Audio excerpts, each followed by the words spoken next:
Hi guys, welcome back to HSC Standard Math Hacks. And in today's video, I'll be taking you through the topic of money, some of the questions that have appeared from this topic. I have categorized it as money. And within this, if you haven't checked out, check out my other video where I have talked about one of the most favorite topics of examiners, which talks about tax. It almost comes every exam. Today, the topic I'll be talking about would be to do with wages. So, the kind of questions that appear are you would be having some wage rate and you have to calculate how much money a person made for a certain amount of work. So, generally, very straightforward questions, and we'll see what are the different caveats. So, let's start off. You've got 2013 question 3. You're given the pay rate for Luke, which is $24.80, and then you're told the different hours that he worked. So 14 hours, and it's at a normal rate, 4 hours, time and a half, 3.5 hours at double time. And in addition, there is something else that has been paid, which is $50 for the week. Eventually, the question is asking you what is the pay for the week. Now, the basic principle in these kind of questions is you need to know what is the rate in this pay rate and multiplied by the time that is worked on that rate. That's the basic principle. But the caveats may be they might do something around making you work to calculate that pay rate or making you work to calculate the time. In this question, time is not an issue. You're pretty much given 14 hours, 4 hours, 3.5 hours, so you don't need to do any extra work. What they're making you work is in this area on the pay rate. So you're given, so let's work step by step. 14 hours at normal rate. So normal rate is 24.8, right? So 24.8, Luke worked for 14 hours. So you'll multiply it by 14 hours. That's easy. This part is done. Next, you are given 4 hours at times and a half. So we know worked at 4 hours times and a half means 24.8 multiplied by 1.5. So this is the new rate that was paid for those 4 hours. So this is done now. Finally, 3.5 hours. So 3.5 multiplied by double time. So double would be 24.8 multiplied by 2. So twice the rate. So you see, you've been asked to do a little bit of working over here. Then there is one more thing that on top of all this, he was paid $50 for the week. Now the pay for the week would be the sum of all this. So very straightforward. Let's look at this question. Isabella works 35 hours and is paid at an hourly rate of $18 an hour. Any overtime hours are paid at time and a half. In a particular week, she earned $1,008.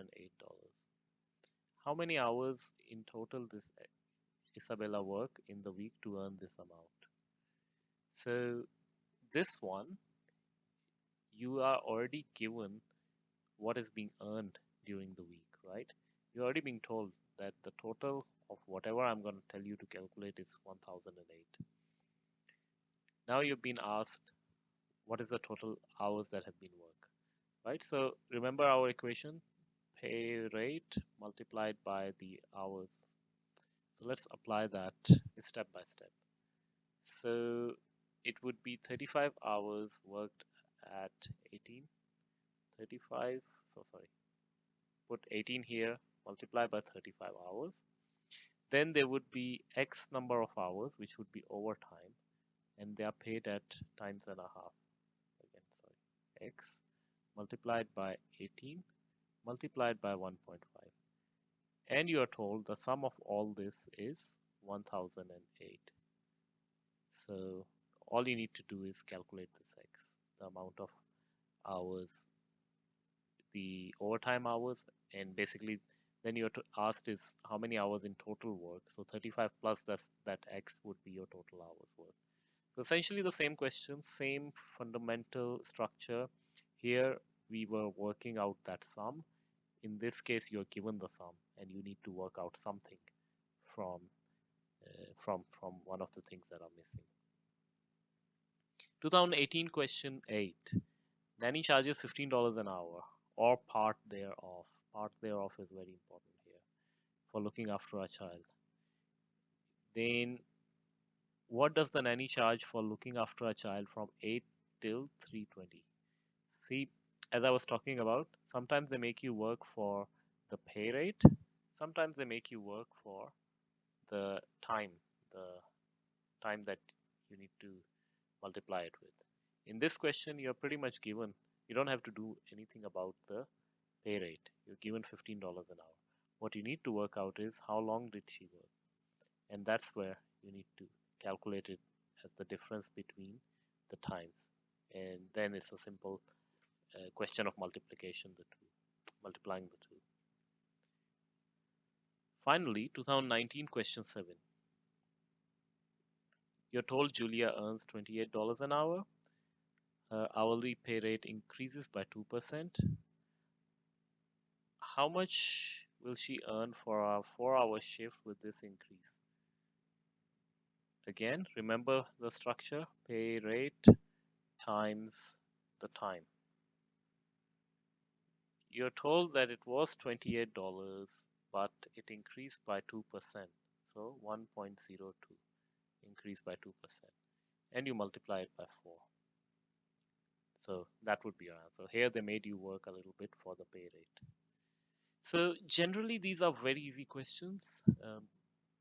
As I said, either one of the two places they're gonna make you work. The complications that can be something like this kind of questions can be made more tricky by including, say, something like this. Instead of giving you a 3.5 hour duration, they may give you that for double rate, this person Luke had worked between this time and this time, and you need to work out those the timings between them. Or this can be made joined with this kind of question. Instead of giving you uh, something like this, that times and a half, it may say that this is 20% more than 24 point whatever the base rate is.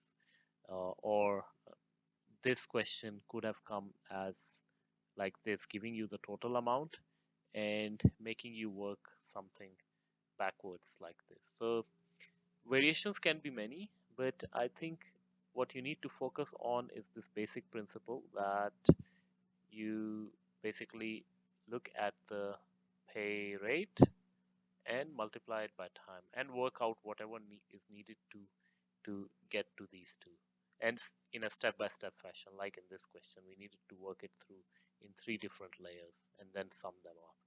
So that would be my best advice for these. Generally, I don't think these are hard questions. If you like the video, please leave a comment and let me know any new topics that you would like me to make future videos. Also check out our mock exam section on Study Ninja website. It's the chapter is 20, section 20, and this is where I've put together 20 different mock exams covering these kind of different variations that you can expect in the exam. And finally, join my Facebook standard maths group where you can ask any questions and look out for new resources that I have put.